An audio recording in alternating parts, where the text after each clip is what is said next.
पाठ का नाम बाल गोविंद भगत, लेखक राम वृक्ष बेनीपुरी। बाल गोविंद भगत एक सच्चे साधक और साधु थे।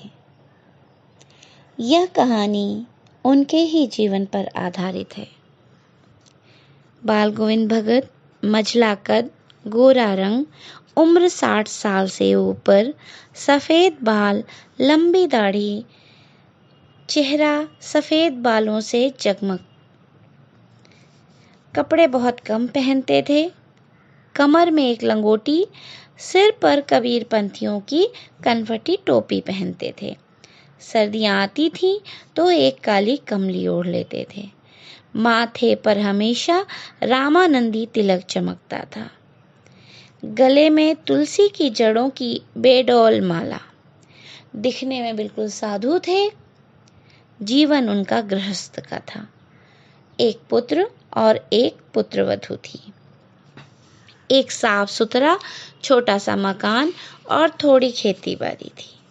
खेतीबाड़ी ही उनकी जीविका का साधन थी।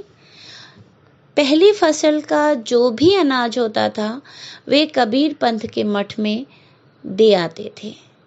बाकी के बचे हुए अनाज से गुजर बसर करते थे। संगीत से उनका बड़ा अजीब सा रिश्ता था। उनके भजन सुनकर लगता था कोई जादुई संगीत में खो गया है। कभी भी किसी की चीज नहीं लेते थे। झूठ चोरी से इनका दूर दूर तक कोई वास्ता था ही नहीं। लेखक सदा ही उनके द्वारा गाए कबीर के सीधे साधे पद सुना करता था। आषाढ़ के दिनों में गांव में सभी लोग काम करने आ जाते थे।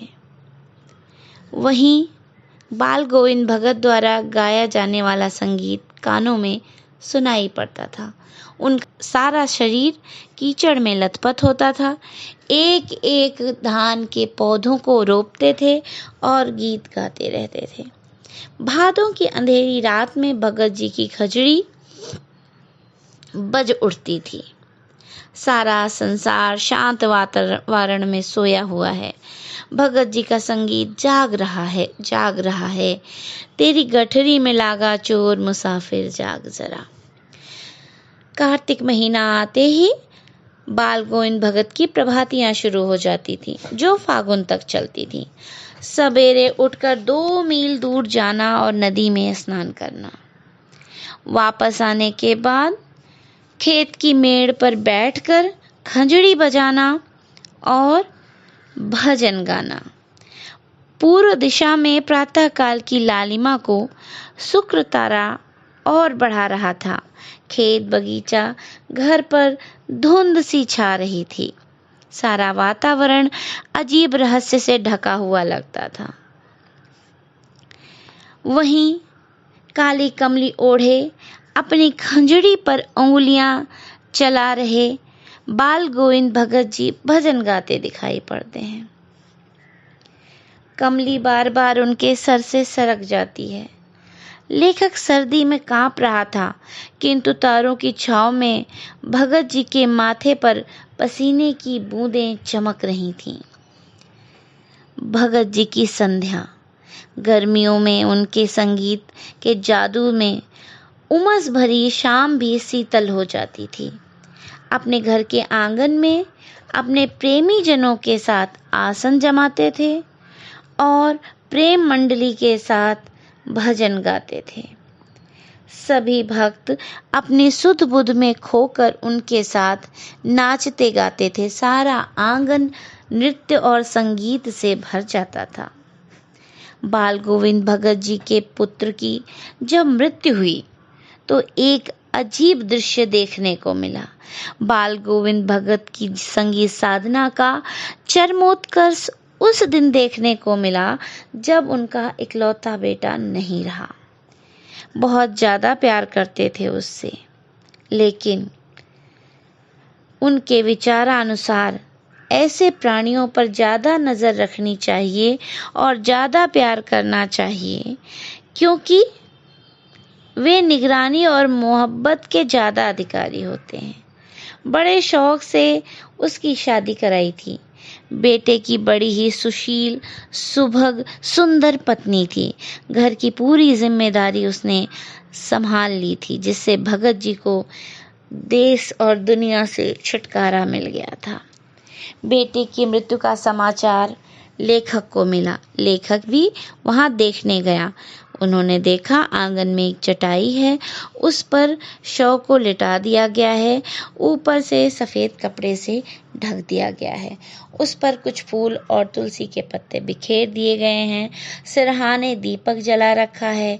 भगत जी सामने जमीन पर आसन लगाए गीत गाए जा रहे हैं। बहू रो रही है। सब उसे चुप कराने का प्रयास करते हैं। भगत जी अपनी पतोहू के पास जाते हैं और बोलते हैं, रो मत, उत्सव मनाने का समय है। उनके कथनानुसार आत्मा परमात्मा के पास चली गई है। विरहिणी अपने प्रेमी से जा मिली है। लेखक कभी कभी सोचते हैं भगत जी पागल तो नहीं हो गए, पर वे जो कह रहे हैं उसमें उनका विश्वास दिखाई देता है, जो हमेशा ही मृत्यु पर विजयी होता है। बेटे के क्रियाकर्म में पतोहू ने ही आग दिलाई। श्राद्ध होते ही पतोहू के भाई को बुलाकर उसके साथ भेजने का उन्होंने प्रबंध किया। आदेश दिया कि इसकी दूसरी शादी करा देना, लेकिन पतोहू नहीं जाना चाहती है। वह भगत जी की सेवा में ही अपना वैधव्य गुजारना चाहती है, लेकिन भगत जी नहीं मानते हैं। बहू रोती है, वह नहीं जाना चाहती, पर भगत जी का अटल निर्णय, उसके सामने झुकना पड़ा बहू को। उन्होंने कहा, यदि वह नहीं जाएगी तो मैं ही घर छोड़कर चला जाऊंगा। उसने कहा, अगर मैं चली जाऊंगी तो आपको खाना, पानी, दवा कौन देगा? लेकिन भगत जी नहीं माने। बाल गोविंद भगत की मौत भी उन्हीं के अनुरूप हुई। हर वर्ष गंगा स्नान करने जाते। उनका विश्वास संत समागम और लोक दर्शन पर अधिक था। साधु होते हुए भी वे किसी का सहारा नहीं लेते। भिक्षा लेने के भी इच्छुक नहीं थे। घर से खाकर जाते और लौटकर घर पर ही खाते। रास्ते भर खंजड़ी बजाते गाते जाते। यदि प्यास लगती तो कभी पानी पी लेते। आने जाने में 4-5 दिन लग जाते थे। पर इस लंबे उपवास में भी उनकी मस्ती टपकती थी। बूढ़े हो चुके थे। एक बार लौटे तो तबीयत खराब रहने लगी।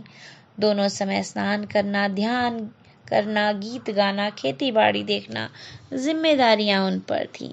दिन ब दिन शरीर कमजोर होता चला। सब लोग उन्हें नहाने धोने से मना करते, आराम करने को कहते, लेकिन भगत जी सबकी बात हंसकर टाल देते। उस दिन शाम के समय गीत गाए, किंतु स्वर बिखरा हुआ था। स्वर में दर्द और थकान झलक रही थी। ऐसा लगता था जैसे धागा टूट गया हो और माला का एक एक मोती बिखर रहा हो। अगले दिन भोर में किसी ने उनका गीत नहीं सुना।